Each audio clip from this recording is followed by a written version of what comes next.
Well, Aiden is 3 years of age. He is my first child. He was born 2014 in March, and he was diagnosed with cerebral palsy.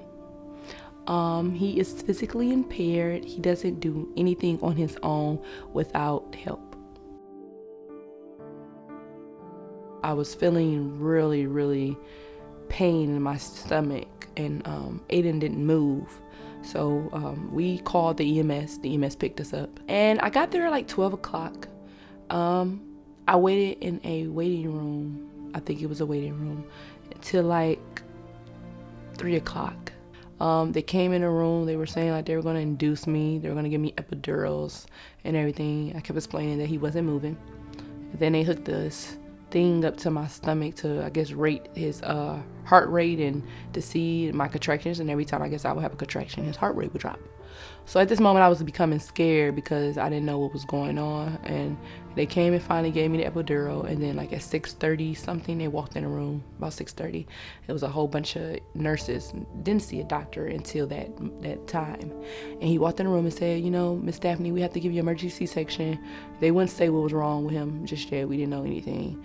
So I wasn't able to see him. They took him straight into the ICU. I kept asking them what was wrong. They wouldn't tell me.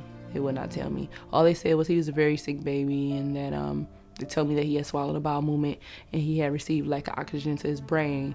And that was all they could tell me. So at first I could see the difference because he was not walking, he was not crawling, he was not sitting up, he was not speaking as much. So I had to stop working, stop going to school, and I was working for 3 months. Then when I found out that he was like, when I found out about him being diagnosed with cerebral palsy, I stopped working. He has so much equipment that we can't even take it. It's so heavy up and down the stairs for him to use the standard. I would love to take the standard upstairs for him to use and put in his room where he's comfortable at, but it's too heavy to carry. So it has to stay down here on one floor.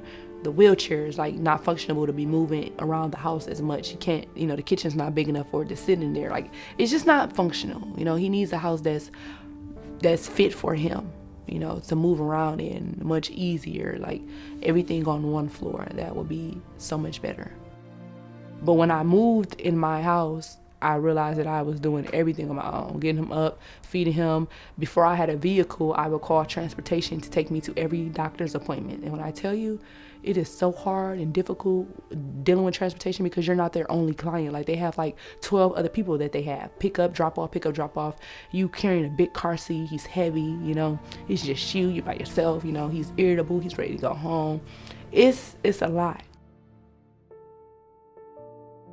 But what really made me know that this case was serious is because they were trying to get some paper released from the hospital, I guess the documents that were in my case, and the hospital was like kind of not wanting to release the information. So I think at that moment I knew that it was serious and that they were trying to hide something. If they did this to me, then that mean they have done this to a lot of people. They have not done this just to, I'm not the only victim. It's a lot of victims out there just like me.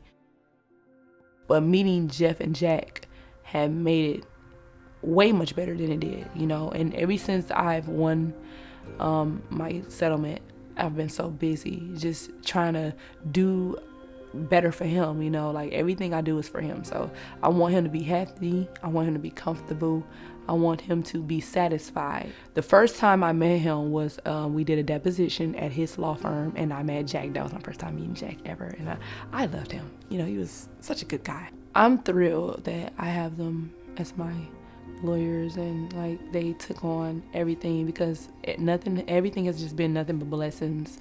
And I just felt like it was God from watching that commercial, because if I never watched it, I don't think I ever would have done it. And I don't think I would have known anything about my child until today, about everything I learned about that case. And so I'm like, well, I'm glad I have them, supporting me and doing, whatever I need, and anything that I needed or I wanted to talk to them about, they were always open to answer any of my questions. And I got every answer that I wanted. They've sent me everything. They've just been excellent since I've known them.